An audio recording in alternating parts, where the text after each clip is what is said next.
All right, good evening, everyone. I have 7 o'clock, call the meeting to order. I'm showing a quorum is present with all members attending. Moving down our agenda. Item 1, citizen comment period of library board. Are there any citizens in the audience wishing to make a comment? Seeing none, we'll move on. Consent item number 1, consideration and possible action to approve the August 10th, 2023 library board meeting minutes. If you don't mind, take a second to look them over. Let us know if there are any questions or amendments.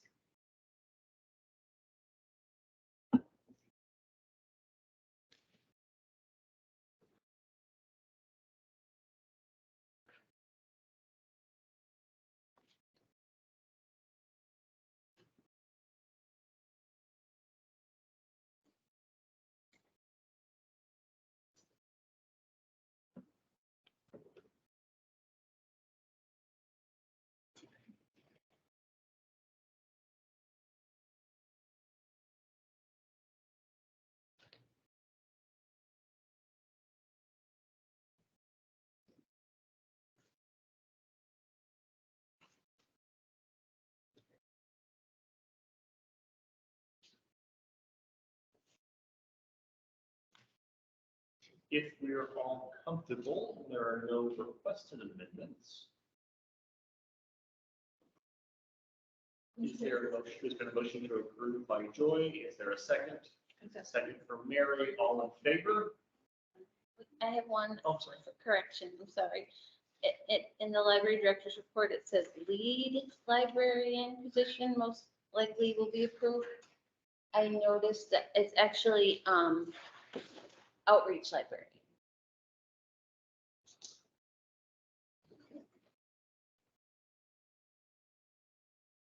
Works.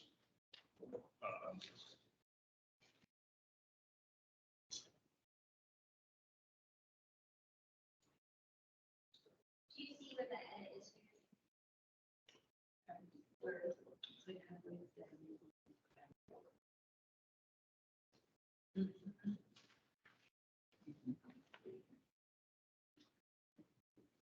All right, so the lead librarian should be what? Sorry. Outreach librarian. Outreach librarian. Yeah. If it's okay with you, I'll just strike it out from this copy. We'll sign it tonight, assuming there's no other changes, and then we can get a retyped version. Yes, Does that work? thank you. Outreach librarian. Outreach librarian, yeah.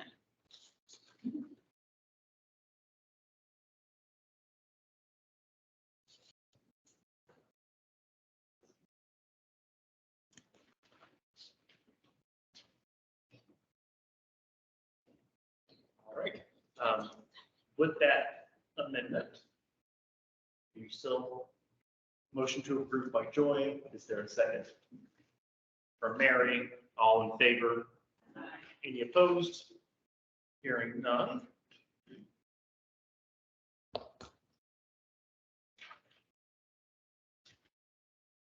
We don't mind passing it together.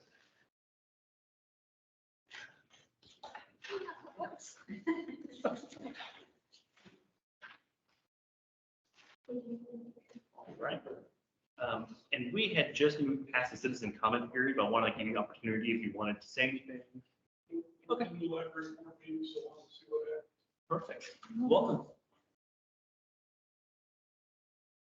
Okay. Moving down, new business. Item 1, subcommittee assignment of additional policies for review. Colleen, I wonder if you want to start introducing our new assistant, and we'll dive into that policy. Okay, awesome. So this is Jessica McCart. I introduced you all to her individually as you all came in. She joins us from Austin Public Library, and she's got a lot of experience in public libraries and in leadership in libraries, both in Texas and in Louisiana. And this is her 4th week, and she's doing an amazing job, as I knew she would. And I'm so glad to have her here to meet all of you and to attend this meeting. Don't anticipate that it'll be something she has to do every month, but I wanted her to meet all of you and get a feel for the work that we're doing here, and just see how it all is working. And I don't know, did you have anything you wanted to share, Jessica? No, I'm excited to be here. It's been a great 4 weeks and I plan on being here a long time, a long time. But yeah, everyone's been super sweet, super welcoming. That's it.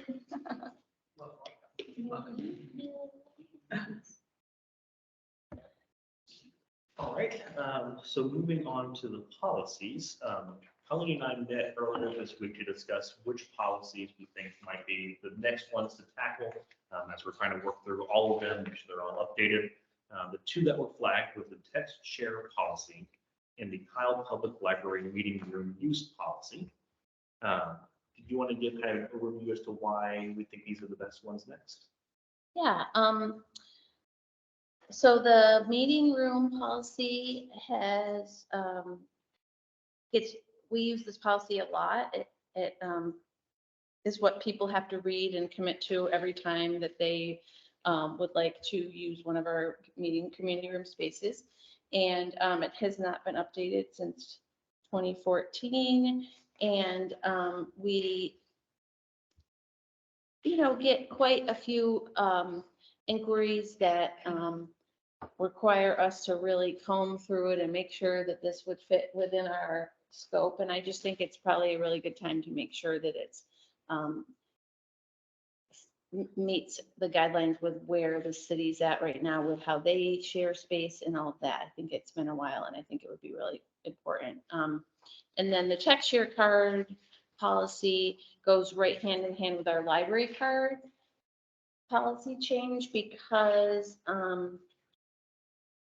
with us potentially changing the qualification or the criteria for getting a library card at our library, that really would require us to make sure our tech share is up to date to go with it because they pretty much go hand in hand.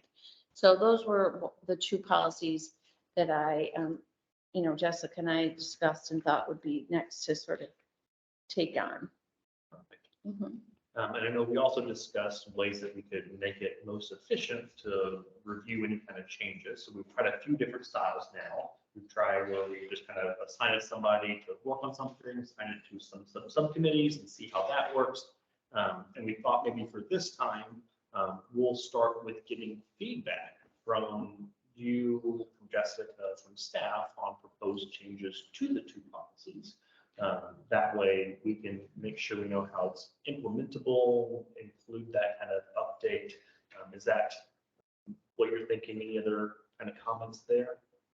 Yeah, I think maybe we thought this time we would, since I have a new assistant director and we have had discussions around policies because she's worked with different library policies, that maybe if we put our eyes on it first and did a comparative analysis, then it would probably move faster potentially if we gave it to you after, so that you guys wouldn't have to spend as much time meeting and all of that, so that potentially we might be able to get the review done within a meeting time, and then we could move along a little bit faster. That was an idea of sort of, moving the process along a little bit.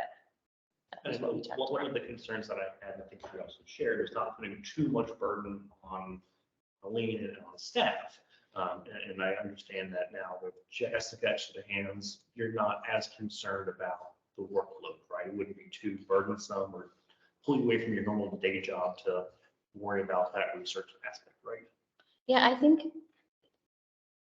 when I was on my own and when Kara was out, it was like I was doing two jobs. And so it was a little bit harder for me to do the research and the editing. But now that there's two of us and the distribution of work is more evenly distributed, it feels like it could be manageable for us to do the first pass and, compare and do the research about what other libraries are doing in the area and just kind of compare it to the, state rules and regulations and all that. And then bring it to you guys kind of closer to being done and then get feedback from you all. Make sure we're not missing anything. Any concerns or thoughts from the group, this approach? I think that's pretty prudent. Perfect. I think we have a direction there. And so you're thinking that we'll get kind of drafted copies for these two for the October meeting, is that right? Okay, Mhm. perfect. Thank you.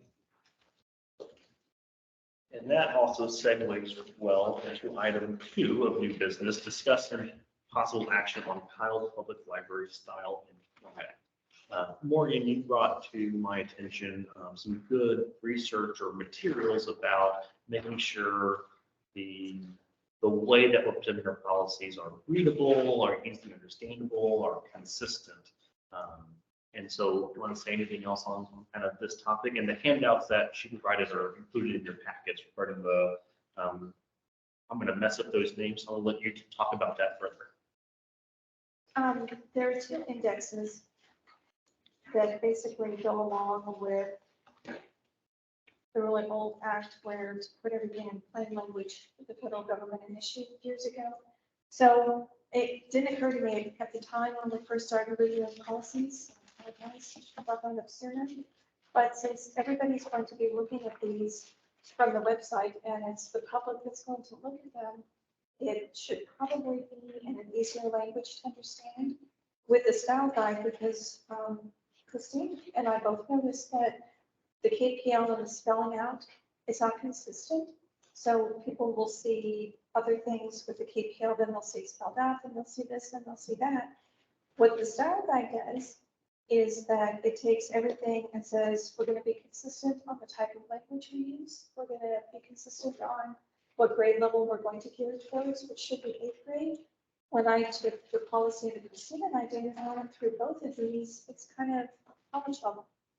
And if we want everybody and anybody to be able to read it, including the high school students, it should be that common, very plain language, especially if they're secondary speakers to understand. And then also, along with the style guide, that also incorporates the branding. So we would blend in the Kyle Public Library branding and the marketing with the style guide, and the way we present the language. Is it going to be in a very friendly term? How are we going to express ourselves even in policy? So one of the things that we did is on a couple of the sections that we took from other libraries, that while we don't have a big crime rate in Kyle, we might think about having that in the policy for future, so that it's not, okay, now this has happened, now we should go back and change policy. We should think about it ahead of time, is my thought. But I changed the language to make it friendlier and nicer.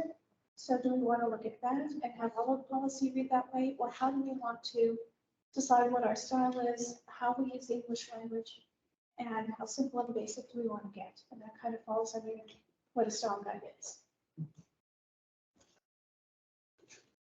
And so thinking through the implementation of that, there's going to be clear logistical hurdles in implementation by policy or by committee with 7 members trying to throw those insight into. And I'm wondering if it's going to be easier if you guys are reviewing the new policies coming up, if we try to bake that into that first round of drafting, and then we look it over and keep in mind the indexes that you've given us here, and see if when we get that first draft pass, if there's any feedback for like that level of review at that time. Does that make sense? So from your first pass, what we could do is draft your style guide. After you've gone through your first pass, and this is how you want to present it, and this is what your staff thinks is best for everybody who comes to the library. We just create the style guide from the first pass, and then everybody follows that style guide and it becomes consistent. So my only concern, not concern, but just it relates to what you're saying, and it's something that I've been learning about, and I've talked to our communications director in the city about this, and it has to do with ADA compliance with the website and everything like that. And so our website currently doesn't have a very robust, or we don't have a lot of, I think it's there, but it's not as robust as it should be. And I know it needs to be updated. And so there's a lot that I've talked to our communications director about moving towards. I've gone to some trainings about this and at library conferences. And so like making sure that the text that you have is machine readable and all that kind of thing. And that if you have pictures, you have, so I do know that that kind of goes along with what you're talking about too. So, and I do know that it is quite a big endeavor, and that a lot of times what people do is they pay for the service and to have someone do it all, because I think I saved the card of the people of the workshop I went to at the Texas Library Conference, because it was like, they have a whole bunch of tips, but they also are a contract company that you can pay to do it for you, because there's a lot to consider, and it's a really big can of worms. And but that doesn't mean it isn't worth doing. But I just feel like I don't know how, or I don't know. I guess, is this considering that the ADA specifications as well, Yes, accessibility is, for being a technical writer, everything has to be done accessible, even if we're in the technology department and everybody can use a mouse and keyboard, we still have to present writing and curricula for somebody who can't. So that's part of professional writing these days. So it would be something that's part of the Sterling Guide. Okay. And I would be concerned if you're talking about a substantial cost. Right. Balancing that appropriately. The ways that you ran those draft policies through the indexing at first, is that a free accessible program that we could just take the drafts and run them through and see what it spits out and course correct as needed? Yes, And that would cause any cost on the process. It would take a few seconds to throw it through and see what it says. correct.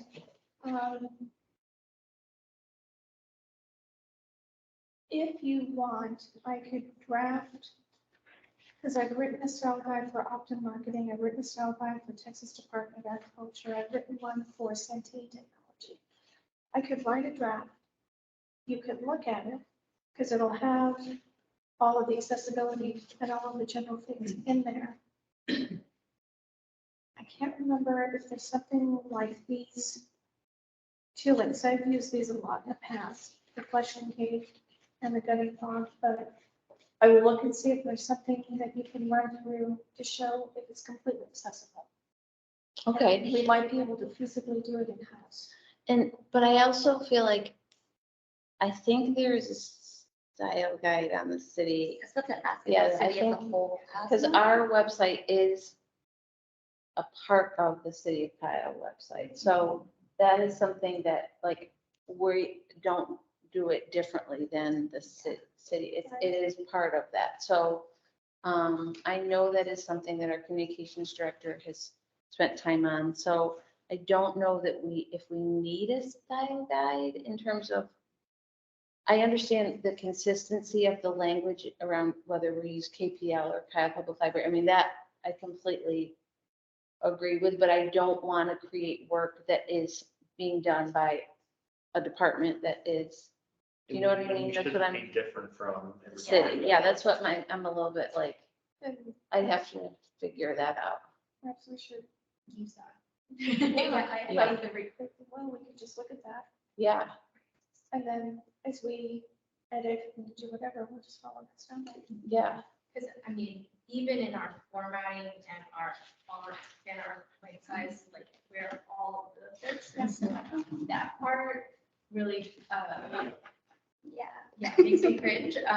So Which I, of course is a factor of us dividing it between some people. but, if the city does have a style guide, then I think it can really make this process go smoother as we delve more and more and more into different policies, make sure that we're spitting them out in the format that is appropriate. The font I used, I took off of our website. We use our website. So, like, I guess in my mind, I think of it as order of operations, like, the policies that are on the website now, were not on the website when I started. And I had to look really hard to find them. And they were in all different versions of fonts, and some were in hard copy, some were in digital. And so my objective was to get them on the website ASAP. And I didn't do that much editing and messing with them because I was like, I knew we needed to work on them. So, and I wanted them to be on the website. So I so appreciate the feedback. And I think you're absolutely right. I want it to be consistent, but I also want us to have time to get through each one. So I just am trying to think of like an efficient way. I know we were talking about this, an efficient way to get the verbiage changed and updated, as well as make sure we're being readable and consistent, but not to make it such a huge job that it slows down the overall process. I mean, I guess that's where I'm sort of like, And it sounds like though the city already has a style guide. If we just copy paste, move forward, that wouldn't slow us down, wouldn't add any cost. We're maximizing both. And that way, to your point, we can focus on substance of the policy and make sure that it still fits within what the city is already doing as guidelines for. so I can get with Rachel in communications, and that'll be one of my to-dos, and find out what that is and where we can find that, and I'll share that for the next meeting.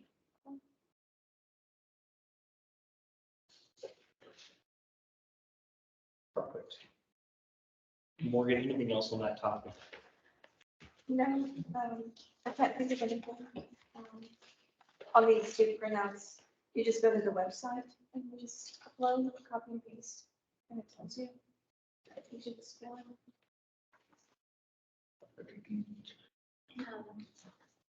Colleen is the communications director. Yes, Position, okay. Rachel, yeah. Any other discussion on this topic? Hearing none, moving down to continued business, item 1, consideration and possible action on the library card policy subcommittee report. As we dive in here, want to do a quick little flag. We were expecting that this was the last we would discuss this policy before we go ahead and kind of vote it out and move on. One thing that was flagged, however, is that there are changes to the way of fee structures and buying or paying for a non-resident or tech share. The proper terminology here, I'll mess it up, but a non-resident card would require council review and approval due to budget considerations. So what we're thinking is that we'll get the language done. And then we'll also look at the other policy that will also require a budget change with council. And that way we get it all lined up together, we send it to them one time, we have one meeting to discuss all the changes regarding budgets and fees and fines and anything else, versus going to them every month for a different change.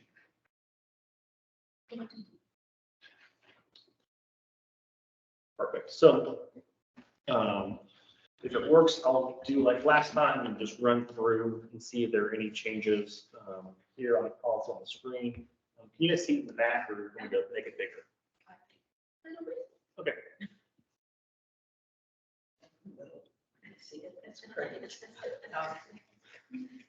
Are you good, Cesar? Okay. You're just showing off back there.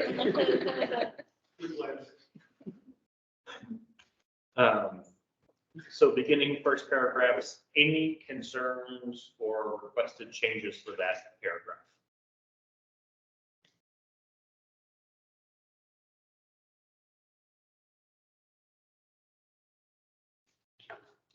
Hearing none, card types, resident cards, and I know maybe this is a good time to segue into that comparative analysis that I believe Jessica, you put together, right?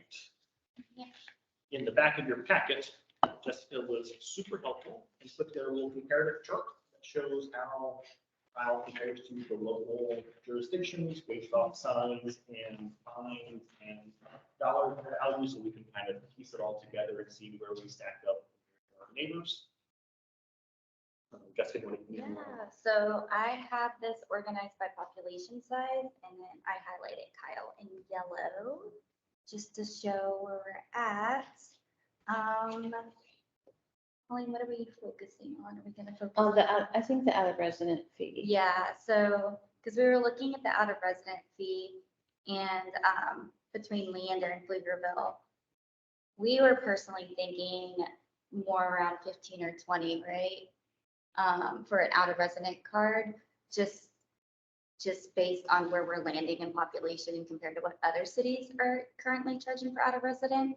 And also because Kyle is still going to offer anybody in Hays County a library card, which is something that's still very amazing. It's not like that in a lot of cities. And so the fact that we're still doing that, anyone in Hays County is pretty awesome. So what am I missing? I think that's it in terms of the, The out of resident out of fee. resident fee. Yeah, that was the main thing that we,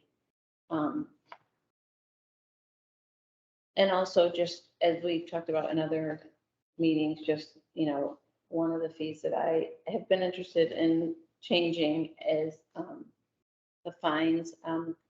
At this point in time, we are one of the few cities in the area that still charge late fines.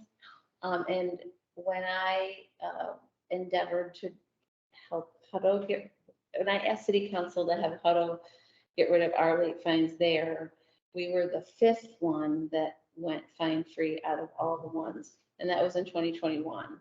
And it was before Austin did it, and now it looks like there are maybe only 5 left in the area that still have fines.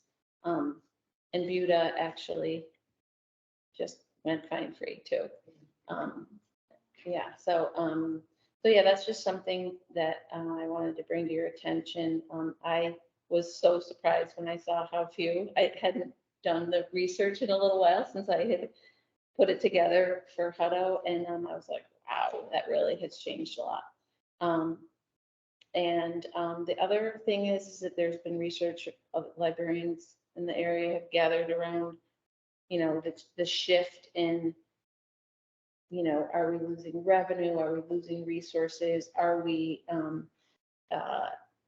getting fewer people to be responsible? And that's not happening. And so, I mean, there really isn't a correlation between lost materials and no fines. Yeah, and fines.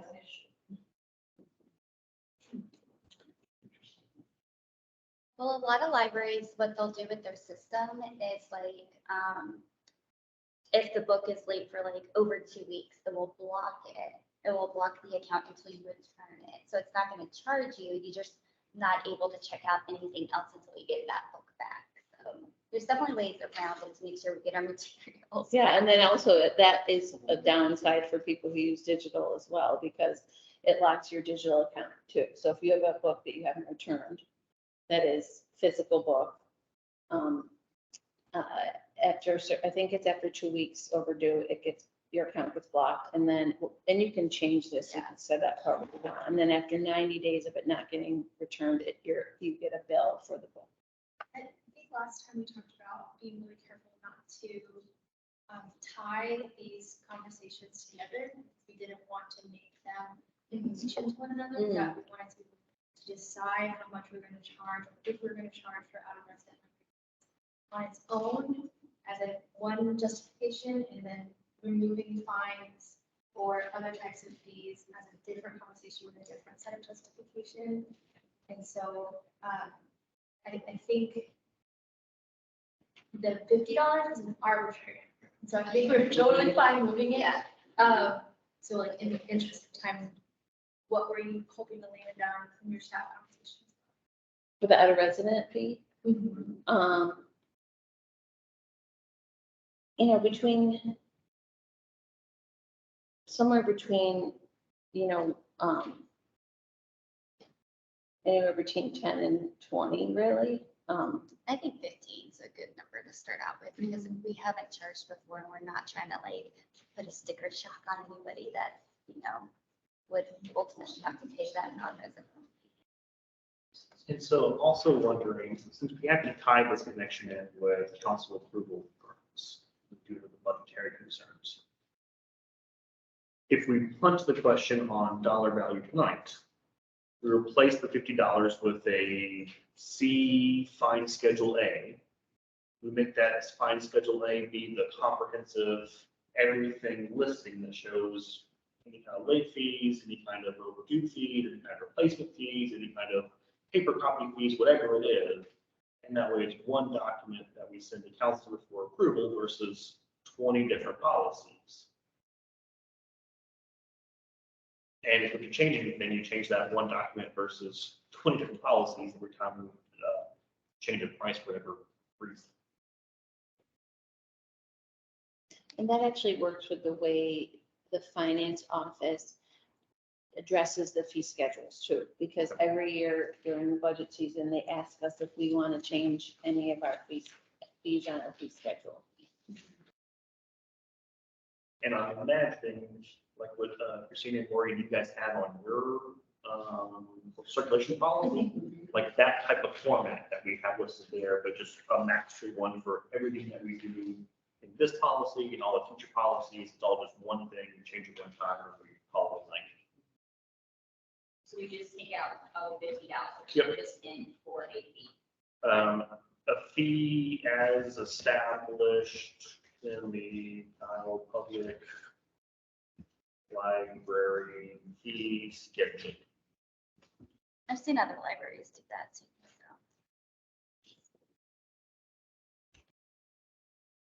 That way that becomes a document that we create. Since we can't approve this policy anyways tonight until we get to council approval, we can at least resolve any other policy disagreements, and we punt on the dollar value till we do that comprehensively. But I do agree with you, Joy, when we get to that point, we should probably have independent discussions on each fine versus try to horse trade fees for fines or anything else. It is how the community sees it though. Right. Yeah. But we should propose based on what makes sense for the library, not based on PR, what we think will apply, because it gets really get to them. They're never gonna make everyone happy. Yes. I like to have good news and bad news. Telling you what, people are a lot happy when you have both at the same time. That's all. That's all I'm saying. Keeps people a little happy and mad at the same time. The PR piece will be a separate subcommittee. Okay, okay. Any concern here, any pushback, would be had as consensus On the fees. on, yeah, the fee, punting the fee question.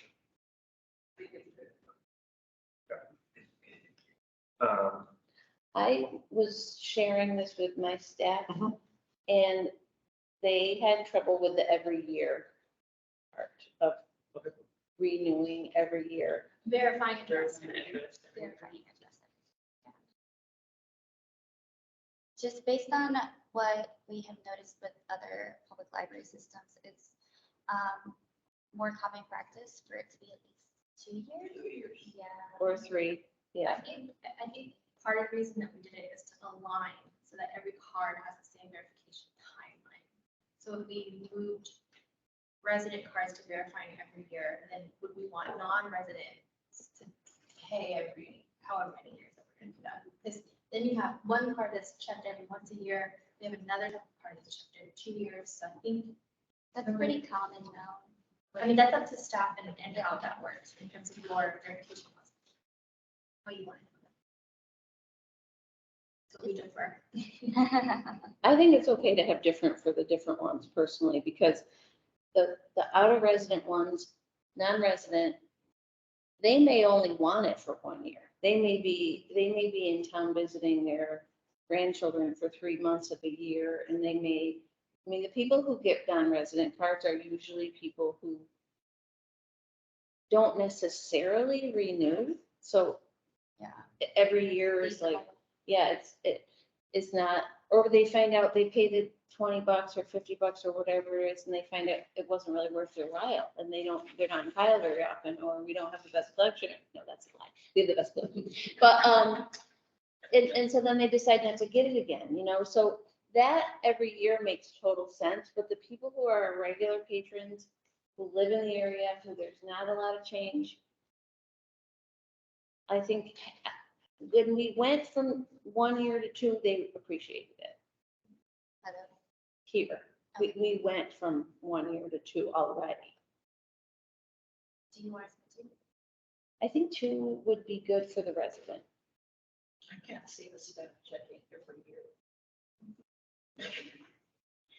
Every 2 years?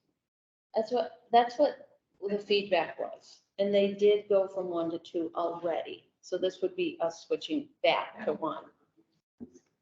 So it's just a matter of doing it on paper every 2 years. It's not, I mean, it's already done. So it's just a matter of changing this. Yeah. Staff doesn't have to go and rethink it. Yes. Any pushback, any concerns? 2 years.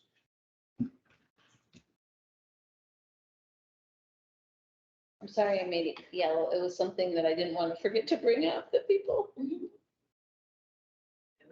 A note on formatting, then it's like 1, 2, 2, 2. Oh, yeah, they are. Everything's good. No, it's not. It's in the style that you just count. 1, 2, 2, 2, 2. And I didn't do this. This is something- On the non-resident library card, you also highlighted in Texas.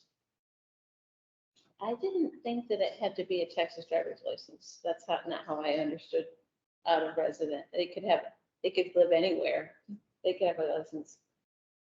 I mean, if you think about from the perspective of a grandparent that's here for a couple months.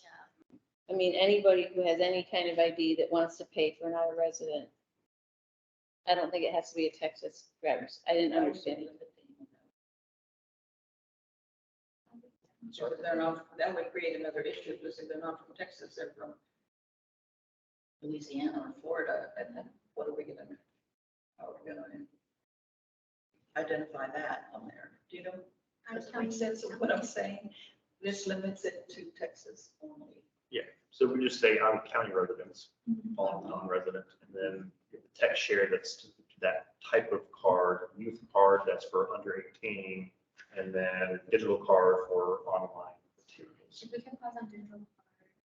So I just kind of gathered the thoughts and put them here based on what we understood from the staff process aspirationally, because this is not necessarily happening currently. So just want to make sure that point that out. Yeah. That's fine, because we don't currently have the digital copies uploaded when they're applying. Right. I just wanted to. So that is taking the proof of residence. For digital library cards. That's for non-resident. Okay, wait. And for digital library cards, we talked that earlier about could we just have them upload in the system? Yeah. And right now it says every year. Would you like that to be every 2 years? Oh, I see what you're saying. Yeah, but it's an aspirational process. I'm not sure. My brain is like, what? Where are we? I know, I was still a non-resident. Every 2 years. Because that would align with the, The resident, which one? Resident. Mhm. I think that makes sense, yeah. Mhm. any other concerns on digital library card aside from why this numbering is not working? I think it's from all the crossover and back. Because we did it in Google Docs. Hearing no other comments. Right, for the youth library cards, for the $50, so we can also put on there. Yes. the individual.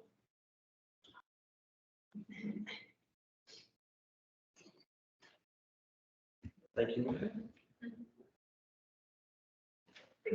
This is a problem like a year and a half in advance.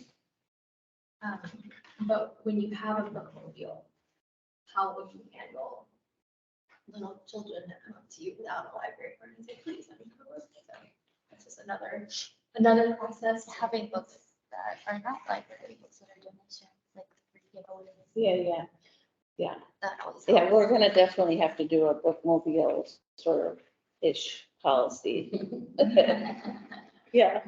Well, that's 18 months from now. Yeah. That's really good. Yes. Wait, can we have a texture card?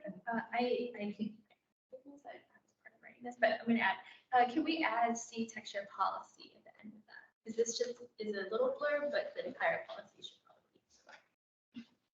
It might be good if you can ask for refer to rather than see. Yes, sorry, more inclusive like that. What do you mean the few, what I'm gonna put here? Like anywhere instead of see, you see refer to. Yeah, that's good. That's more inclusive.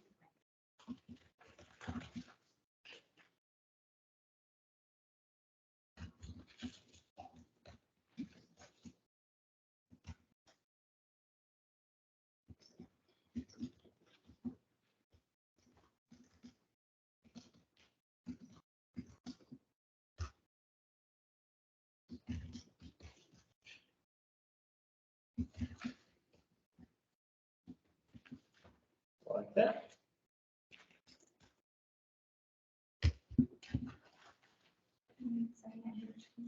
Yeah, the boss cards, that's another fee.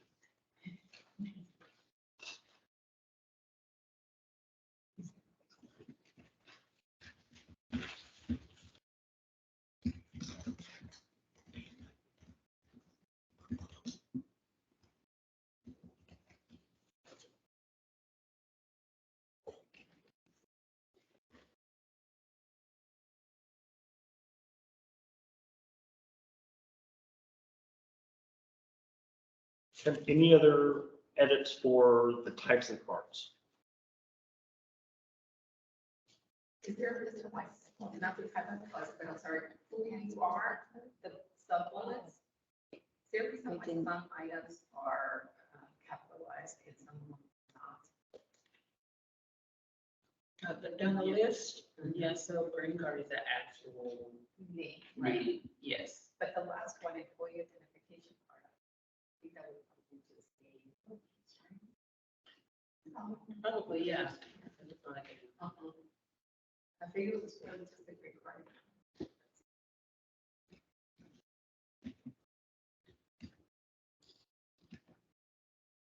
I had a suggestion from staff around the youth cards. And I agreed. It actually says this in our circulation policy already, but it was recommended we also put it in the card policy where it says responsibility for children's selection of materials rests solely with their parent or legal guardian. We took that out. You took it out. We had a paper in the book. Oh, really? Got it and took it out. The reason being that we would have two policies with that verbiage. If one changed, the other didn't, then we're Yeah. lopsided. Versus keeping it consistently with the, I forgot about that. Okay, I guess my only concern is when they go to sign this. And it like, when they go to sign it, they're like signing, they clearly understand that they're responsible for anything their child checks out. But I guess if we hand them the circulation policy as they're getting their library card. yeah, I mean, that is the thing that, I mean, it is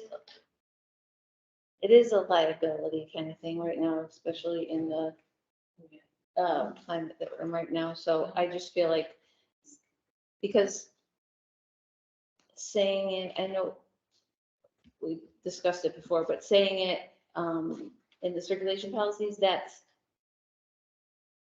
possibly after they've already signed up for the card. I mean, I don't know. I think it makes more sense in the application than it does in the policy, because they're more likely to read Yeah, the I think application. this is and assuming that understand people it. read stuff anyway, but. We can do so much. That's just another story, but So what was that language that you said you feel most comfortable with, that was I added think we here? pulled this from another. yeah, it's in the circulation policy in the second paragraph, if you wanted to copy and paste it from there. But it's responsibility for children's selection of materials rests solely with their parents or legal guardians. I can say it Do we again. have that policy up? I think I had it pulled up. Over here. I think I had it pulled up if you wanted to copy it. It's right there. It's the second, it's the last sentence in the second paragraph there, yep. Yeah, maybe in the, on the application, that would be, yeah.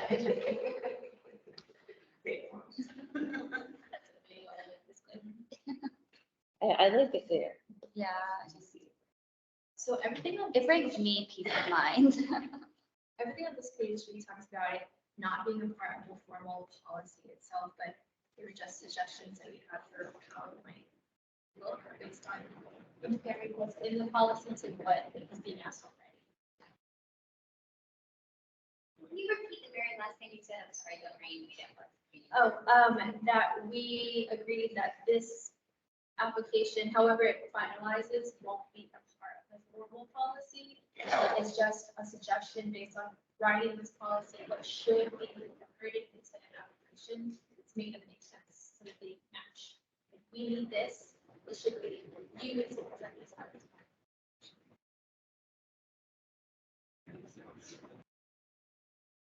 All right, so speaking up over the ring, any other feedback on identification? Did you change, but you're not changing the Gloria identification, you're keeping it. Oh, you made them all caps. Okay. All right, where you live, any feedback on this?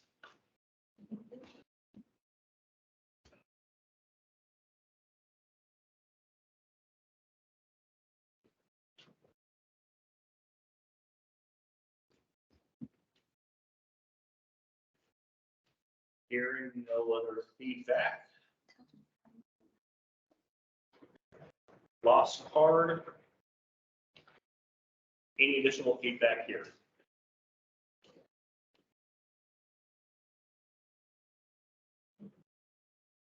Hearing none, expiration and renewals. So, what's the They need to verify their address.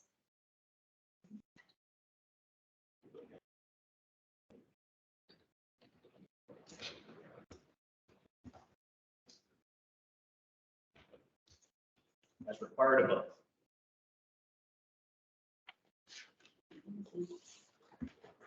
All right.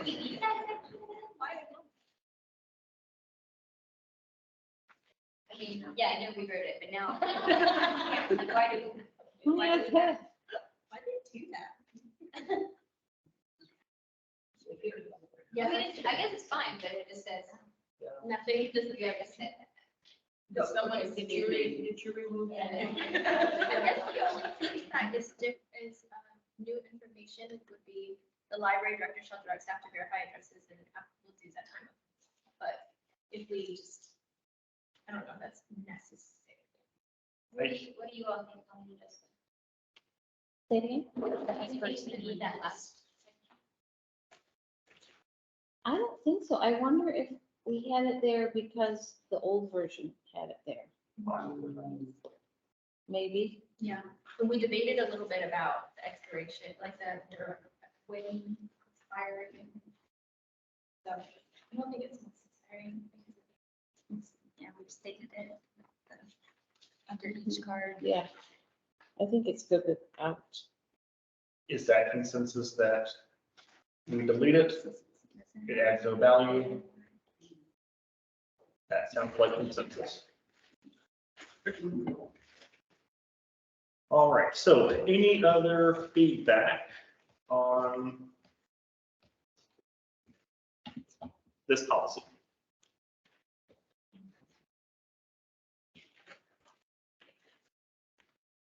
I am excited about these policy changes in ways that's gonna make it easier for folks to get their library cards. Less identification. Agreed. Perfect.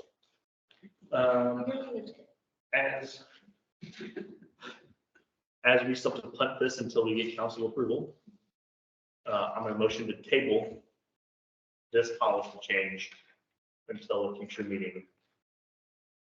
Is there a second?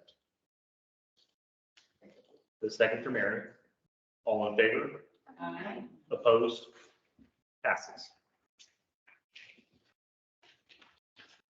Continuing on, item 2, consideration and possible action on the circulation policy.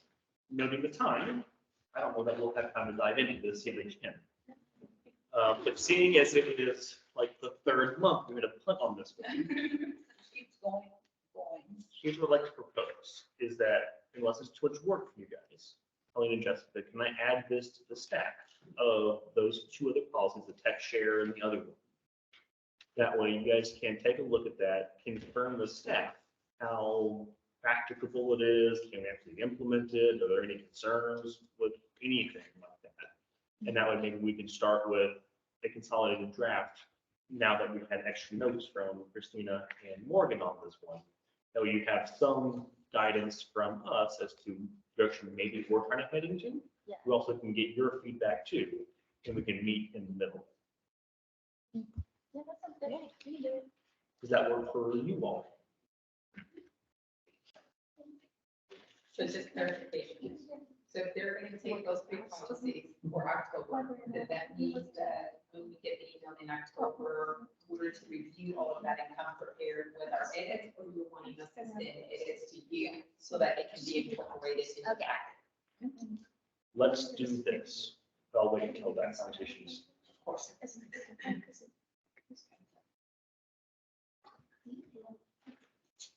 So if you guys don't mind, the proposed draft changes that you have, we'll send it out to the group.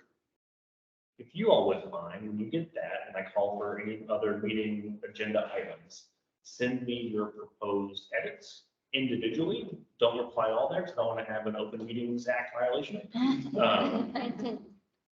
I'll consolidate all those notes like I did that first time we did it, and that way I'll get it back to you in time for posting. And we can have your drafts, our notes, we discussed it as a group in. Perfect.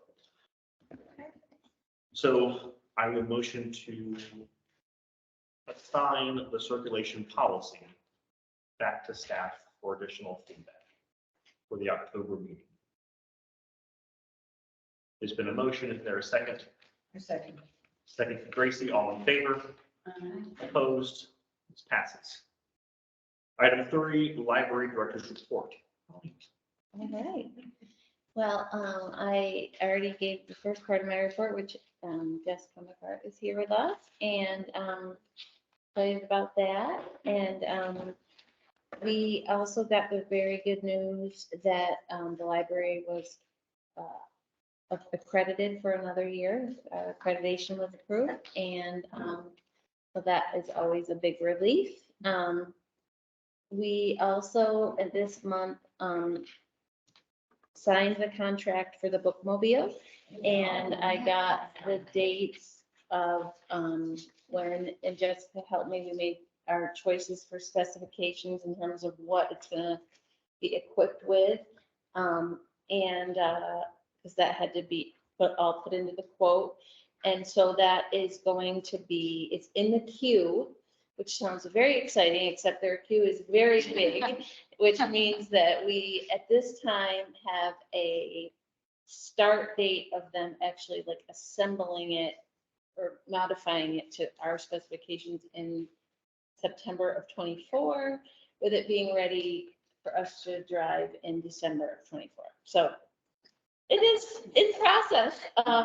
And the good news is that we, by signing the contract and getting that, we are in the queue, so that if we had waited longer, it would have taken longer to actually have it, because there's quite a line.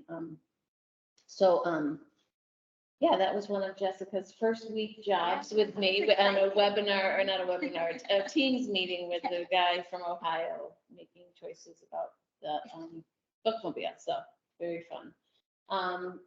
We have not had anything from the city council budget yet, and that hopefully will be finalized on Tuesday night. You never know, but we're hoping, fingers are crossed. We have had great success with our wellness evenings on Tuesday nights. That is something that we've been trying out. We decided we were going to try to brand it with a name. I don't remember if I was talking about that when we were here last time, but like an acronym that we call it SWELL or WELL or something, like, and it stands for something, wellness and enrichment and lifelong learning, and but we couldn't come up with an acronym that we really liked yet. So we decided to do a quiet lunch, and then when we come up with an acronym that we really like, we're going to brand it. But we haven't done that yet. So right now we have yoga every other Tuesday on Tuesday nights, and then we've had just this past Tuesday we had a counselor, a child counselor come to talk about how to help parents when their child is experiencing differences, and how to walk through that process of possibly needing to work with the school with interventions and things like that. That was very successful, well attended on Tuesday night. And then we have coming up at the end of the month, someone from, oh goodness, I can't remember the name of the organization that's coming to talk about how to care for aging parents.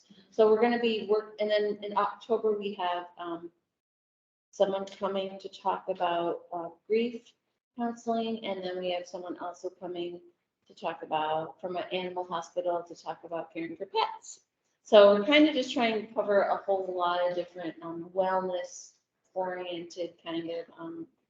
And so if any of you know people in the community or have resources of something that you think would be a great talk or educational opportunity to share with the community, just let us know, because we're kind of thinking about things we've heard people ask about, and offering it and reaching out to people in the community who might be willing to do that. And so far people have, our hope is to have this branded name thing where people are like, I want to go do this at the library. I want to go do this for well night at the library or whatever, so that it's this regular thing that happens every week, and that people see the library as a place for lifelong learning and wellness. So that's been going very well. Our story time on Saturdays is going well. Jessica and I will be at Market Days on Saturday. Jessica is an expert with button machines. Making buttons. We're gonna have. I'm excited about it. We're gonna make buttons. She's designed some Kyle Public Library buttons that we're gonna have people make at the Market Days. We're also gonna have Kyle Public Library bags to sell and a raffle, and we're gonna have a little bit of fun stuff to attract people. Come and see our table, and we are going to be having another book sale on November 18th, a Saturday, and we got all the books delivered to the Inside Books Project, and my husband and I actually did a couple trips, and I'm glad we did, because it's a really, really, really wonderful organization that they were thrilled to partner with us, and they are looking forward to having our books in the future. And what made me feel really, really good about it was that even though the organization works with providing books to incarcerated people all over the state of Texas, it's not just, if we have DVDs or children's books, they have a way to handle those too. So they work with Bookspring, which is children's book donation organization in town. And then also the DVDs, they have a company they sell them to, so that they can then purchase books that were requested by inmates that they didn't have. So their process is, they actually have people write them letters for things they want to read. And then they find the book somehow and then write letters back. So the organization has people that help with books, there's people who write letters, and there's people who buy the things. And so it's a really, and they were thrilled to work with us because I guess Austin Public Library has their own resale shop. So they don't get any donations from Austin Public Library. So they're like, are you gonna keep coming? And I was like, we can actually, yay. So that was really, and they were very, very helpful in loading. Joy took a load. Did you have that experience with that? Yeah. They said that they've had a lot of like conversations about putting books in county libraries where they haven't had an interest in that in the past. And so now they're reaching out beyond prisons into the county jails and things like that. So very exciting. Yeah, thank you. It was wonderful. I'll try to work with them. So, and we actually have put a pause on our painting and carpeting project. I was working towards possibly doing that in December this year, December, January, and we kind of hit a little glitch in terms of the process and getting the proposals and all that. So it is going to happen, but we are not going to get it done as quickly as we thought. So just wanted to give you an update on that. And that is it for my, and then the stats, you guys have that there. It was a quieter month, but good month nonetheless. Recharge. Yes. Yeah.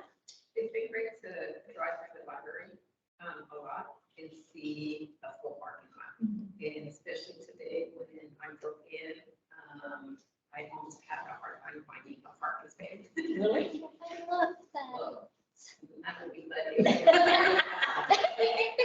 almost than what I have seen in previous meetings. Yeah. And I'm really glad to hear what's happening with the Tuesday meetings. And so I have the note to start attending those kind of notes. Yeah. So it's really Great. Yeah. Thank you. Any other comments there? Hearing none, item 4, the Friends of the Library. Do you have that as well? Yes, they were not able to attend. They did call and let me know that they don't have anything to report except that sales continue to be very strong and that they are fortunately able to support, giving the deposit to get them a bookmobile moving along, and they're happy that that is progressing. So that was all the report from them. Thank you. Mhm. That brings us down to announcements, informational items, and next meeting. The next meeting of the library board will be held on Thursday, October 12th at 7 p.m. That this also is Ms. Racy's last meeting with us tonight. She has been term limited What am out. I gonna do on the Thursdays? Come on a Tuesday. No, I think I've already been posted to do something So, somewhere else. but thank you, Gracie, for your You're time welcome. and your It's service. been a real pleasure, and I honestly have to say, this is the third round, so I'm sitting here thinking of the people that were here when I started, and then Paul just kept saying, we're gonna ask again, we're gonna ask again, we're gonna ask again, so it was like, wow.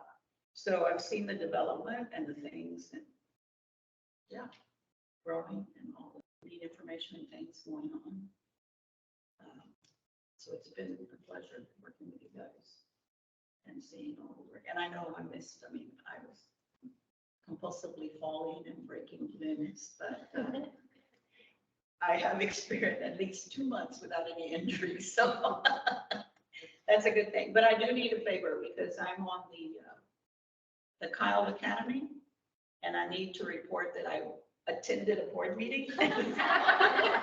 So I need, and when they said you have to do 3 items, right? And if you volunteer the balloons that fly in the sky, then it would take care of 2. Well, I thought about volunteering, but I said, if I have to hold a tether rope, it would be another bin that I was with. So no. So I volunteered on Friday with the information table, and it was fun. It was just, and then I attended Saturday night, but yeah. So I need a picture that I'm here. So who wants to be the photographer? And I'm just gonna, and I'll just sit right here and you could go and take a picture wherever. Take in the meeting minutes, you're on the. I know. Yes, okay. No, you want me like, let's go, yeah, let's see if we can get all this, just so that we can pretend we're really working hard. We are, we have, yeah. Okay, ready, everyone? Ready? 1, 2, 3. Do I take more? 1, 2, 3. Okay. Thank you, Christine. So this has also been an eye opener. Are you in the attached? Sure. Yes, I wondered if you were, yeah, you're the gentleman that sits I at didn't, that. I didn't get it. So this is the second year they do this, and I was, Olivia said it last year, but, and then I was reading something and I thought, I need to know. So if any of you really, truly, it's really fun. You go every month. Well, I don't know. Our meetings are on Monday and they take you through different division of the city. Wait, someone from the city sent you here to say this during our meeting. No, and I forget that that thing is on. They started to look at that.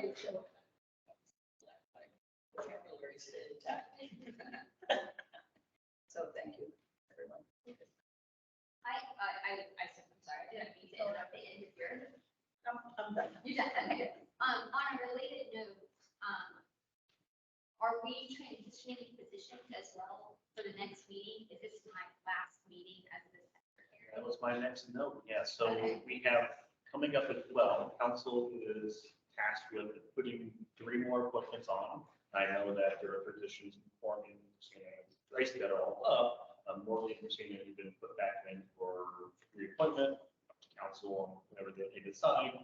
But regardless, in October, kind of a reset cycle, we're going to have to do appointments again for chair, vice chair, and secretary. Jessica, I know that you said that you'd like to pass the torch. Don't love it, but I will respect. I bet there's someone else who wants to do. And so here we come to October with thoughts on who wants to do what. And we'll restart again. I'm also hoping that maybe our new system of you guys bringing forward the draft will help the policies fly forward faster. And we can maybe look at other objectives that aren't just reviewing policy every night. So maybe we can discuss those as well in October, what we'd like to make next year. So with that, how about if we, if that answers your question, does she get to come in as secretary in October? Because he's going to be taking notes if that decision is up. Right? That is not just your decision, but it, you know. Correct. So we'll take minutes for the first like 5 minutes of the meeting and pass it to them. Do you have issues with just taking down names of who shows up for the first 2 minutes and then we hand a notepad to somebody else? No, I think that's fine. I think that in terms of efficiency, it may just make more sense for me to do it for the next meeting. Unless somebody knows in advance they're gonna do it, because it really helps to be prepared like, with like agenda. Although I guess you could just write stuff down, but I will communicate with the incoming secretary at some point and make sure we have a good plan for having maintenance done. And then with that, with the wonderful package put together, orientation packet, is that something that we need to have ready to go in October, and whose role is that? Yes. So you have the digital copies of the welcome package, correct? Mhm. Perfect. I don't know that we'll have some, in fact, I am pretty sure we won't have a new person ready by our October meeting because the application, I just thought I had, days. Yeah, we haven't gotten, So it's only one position or is it gonna be two? Should be 3 positions that are open. 3? Because if Morgan's rolling off, Christina's rolling off, and you're rolling off. I thought that you both were wanting to be reappointed, correct? Yeah, so then we don't post their positions, It's automatic. yes. Okay. Jessica had to. I had an experience that I had to go to city council meeting and I gave a speech and they voted. Yep. And it's not like that anymore, it's changed. Okay. Well, I'm so sorry, Jessica. Oh, no, I'm fine. I just wanted to make sure that it hadn't, I just. wanted to make And I'm Yeah. also worried that if we don't have automatic, we are at quorum with 100% attendance if we don't have new appointments come October. No, this is the policy that was established by city council in January of 2023. And so that's how we've done appointments and reappointments.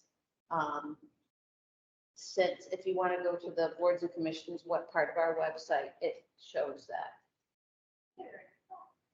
They probably hated it because it was relatively. Wasn't that meeting though? I got reappointed and you were, that was after the.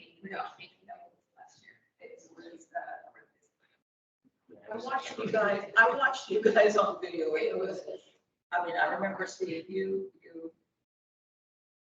They didn't like that process. It was not, they didn't like It it. was in the, like, Yeah, so they changed it and the way we've done, because I was a staff liaison for the Arts and Cultural Commission and we've reappointed people. I mean, the way it was with Christina when we appointed you in the interview, it was the new policy. It wasn't, she didn't have to go through sitting in front of all the council members. It was just 3, yeah. It was 3, it was myself and assistant city manager and 1 city council member. They changed it, yeah. See, but it was a space of, it was one way and then now this way because I knew before anyone. It was Paul and I, and that was it. It was. And it's quite possible that it could change again because there's a lot of discussion around boards and commissions at council meetings right now. So Right. I just want to caution us to just be in the moment with this because it is an influx. There's been a lot of changes in a lot of different. And even the council members can't keep up with what it is right now. That's why we go look at the website because it's right there. It's, because there was, confusion. So it is, I have to look at it all the time because I'm like, okay, wait, let me make sure I know because we have to post this position and, yeah. so to clarify, should we be recruiting? Like, are there candidates? And- I haven't received any, Okay, so we should be. potentially. I've mentioned it to people that I know that I think there's a spot, y'all are interested, but. Probably doing their jobs and stuff, have a lot to do with it too. Just it's pleasant. I was just thinking about how it's advertised and whether the new system, like, is narrowing the pool of candidates, because in the past, it seemed like there was more interest than there were spaces available, so I was a little surprised, I guess, to hear that. I don't know if the same advertising process has happened for this seat vacancy as happened in the past. Or if it's just, the timing or whatever. I don't know. I could ask because I don't know how it was advertised before I was here. So I don't really, I can find out, but I know that it's on social media, it's on our website. I'm not really sure what other ways. I know I put it in our city manager's newsletter that we put out. I can find out from communications the other way that they're advertising it. I feel like I just saw it in something. Oh, there's a press release actually that I just approved from the communications office that they were going to put a press release out about it. So I do know, because there are a lot of boards and commissions that have vacancies right now. Yeah. If anyone has a suggestion for how to advertise it, I'm more than open to share and that, propose that as well, but The only thing that I know that happened with me is because I mentioned the academy. The academy was done last year much further. I think it was kind of May.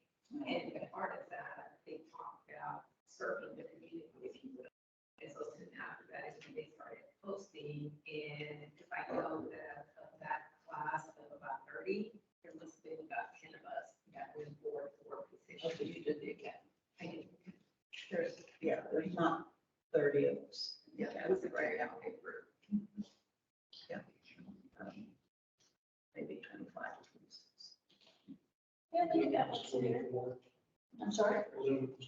24 was present. I'm sorry, you asked something? We only do that once a year. Yes. Well, I think last year was the first year. The first year is